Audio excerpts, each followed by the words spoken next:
Hello viewers, আসসালামু আলাইকুম। আজকে আমি তোমাদের মাঝে এই সুন্দর প্যান্ট পায়জামা কাটিং ও সেলাই কিভাবে করতে হয় সেই ভিডিওটি নিয়ে আসলাম।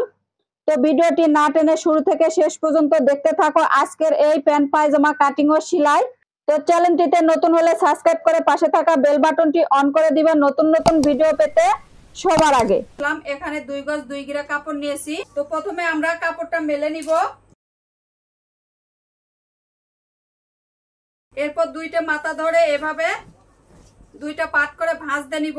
চ্যানেলটিতে নতুন হলে সাবস্ক্রাইব করে পাশে থাকা বেল বাটনটি অন করে দিবা। কাপড়টা এখানে দুইটা পাট করে ভাঁজ দিয়ে নিয়েছি। এরপর আমরা যে কাজটা করব, আরেকটা ভাঁজ দিয়ে 4টে পাট করে নিব। তেরসা কাপড়টা বাদ দিয়ে নিব। এখানে রাবাটের জন্য 2 ইঞ্চি কাপড় বাদ দিয়ে নিব। তো এই রাবাটের কাপড় বাদ দিয়ে আমরা লম্বার মাপটা নিয়ে নিব। এখানে লম্বা হবে আমাদের 33 ইঞ্চি। আর আমি যে ডিজাইনটা করব এই ডিজাইনের জন্য এখানে এক্সট্রা 2 ইঞ্চি কাপড় আমরা বেশি নিব আর হাফ ইঞ্চি কাপড় সেলাইয়ের জন্য বেশি নিব। এখানে আমরা টোটাল 12 ইঞ্চি কাপড় দাগ দিয়ে নিব।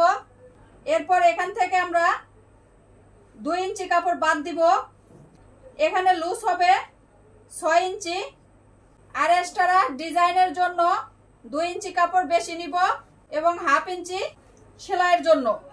এখান থেকে হাইয়ের মাপটা নিব 14 ইঞ্চি, এদিকে নিব 13 ইঞ্চি।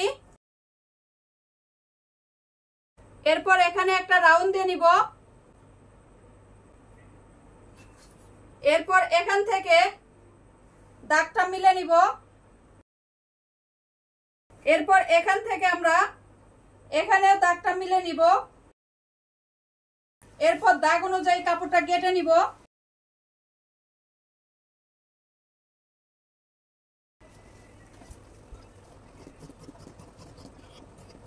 এরপর এই পাশে জয়েন্টটাও কেটে নিব। এখানকার জয়েন্টগুলোও কেটে নিব। এখন সেলাই করে দেখাবো। তো এখানে আমার পায়জামার 4টে পাট আছে। তো প্রথমে আমি একটা পাট আগে সেলাই করে নিব। এটা হলো জোড়ার সাইড। তো এই পাশ থেকে এখন আমি 10 ইঞ্চিতে দাগ দিয়ে নিব। এই কর্নার থেকে এভাবে কাপড়টা ভাঁজ দিয়ে এই 10 ইঞ্চি এই দাগটাতে এভাবে আড়াআড়ি ভাবে আমি কাপড়টা ভাঁজ দিয়ে নিলাম। তো এটা সাধারণত মোটা কাপড় দিয়ে, পপলিন কাপড় দিয়ে ডিজাইনটা সুন্দর হয়। আর এই সেলাইটা তোমরা যত চিকন দিবা তত দেখতে সুন্দর হবে। তো এখন আমি এভাবে একটা সেলাই দিয়ে নিব।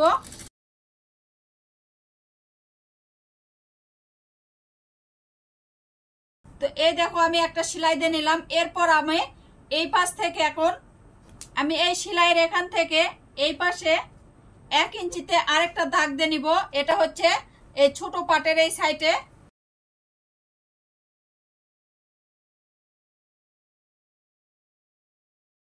তো এরপর আমি এই পাশ দিয়ে আমি আরো সেলাই দিয়ে নিব।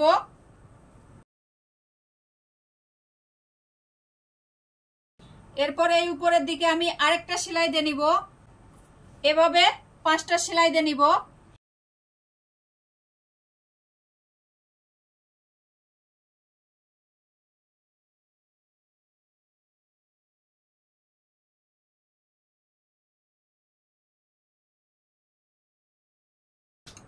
তো আমি 5টা শেপ তুলে নিলাম। এরপর আয়রনটা করে এই শেপগুলো নিচের দিকে দেবে দিয়েছি।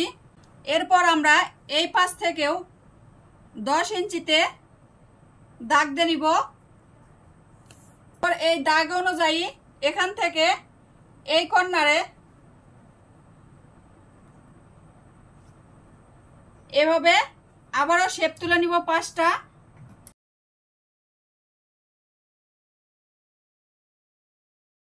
তো এরপর আমি এই পাশে আরেকটা শেপ তুলে নিব। তো চ্যানেলটিতে নতুন হলে সাবস্ক্রাইব করে পাশে থাকা বেল বাটনটি অন করে দিবা নতুন নতুন ভিডিও পেতে সবার আগে। তো একইভাবে আমি এই সাইডেও 5টা শেপ তুলে নিব। তো খেয়াল রাখতে হবে সবগুলো শেপ যেন একই মাপের হয়।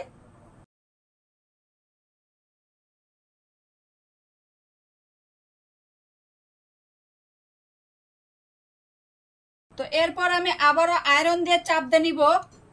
আমি আয়রন দিয়ে নিব। তো আমি একইভাবে 4টে পাটে এই যে শেপগুলো তুলে নিয়েছি। তো এরপর আমি পুরো প্যান্টটা সেলাই করে দেখাবো। তো এরপর 2টা মাথায় এই শেপগুলো সমান করে মিল করে এই সাইডটা আমি সেলাই দিয়ে নিব।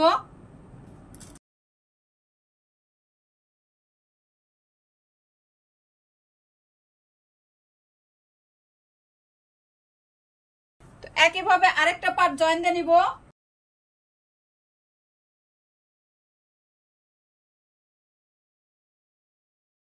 ভিডিওটি ভালো লাগলে অবশ্যই একটি লাইক দিয়ে যাবা।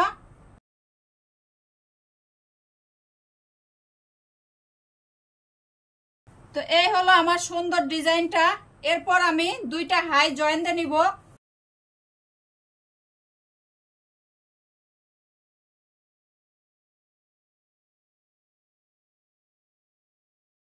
তো সাইড থেকে যে কাপড়টা বের হচ্ছে এখান থেকে 2 ইঞ্চি অসার করে কাপড়টা কেটে নিব।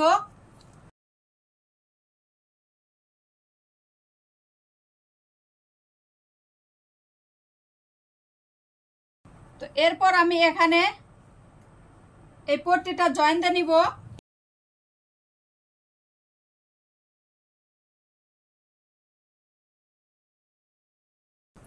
তো এরপর কাপড়টা এভাবে উল্টিয়ে দিয়ে চাপ সেলাই দিয়ে নিব।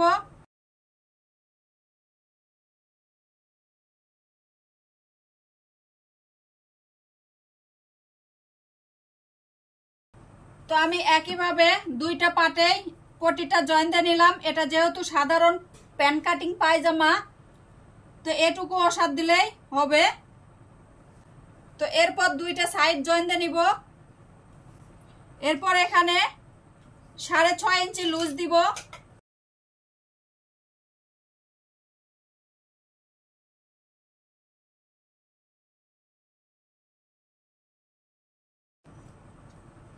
তো এ পাশে এসেও 6.5 ইঞ্চিতে দাগ দিয়ে নিব।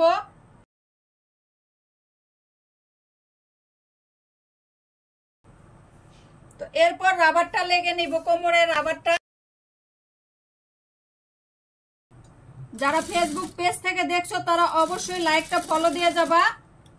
আর যারা ইউটিউব থেকে দেখছো তারা অবশ্যই লাইক সাবস্ক্রাইব করে পাশে থাকা বেল বাটনটি অন করে দিবা সবার আগে নতুন নতুন ভিডিও পেতে।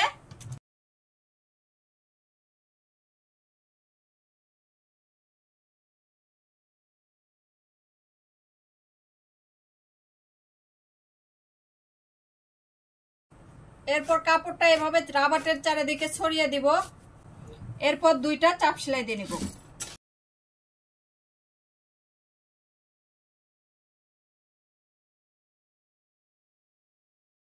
তো ভিডিওটি আজকের মনে এখানে শেষ করলাম। পরবর্তী নতুন ভিডিওতে আবার দেখা হবে। আল্লাহ হাফেজ।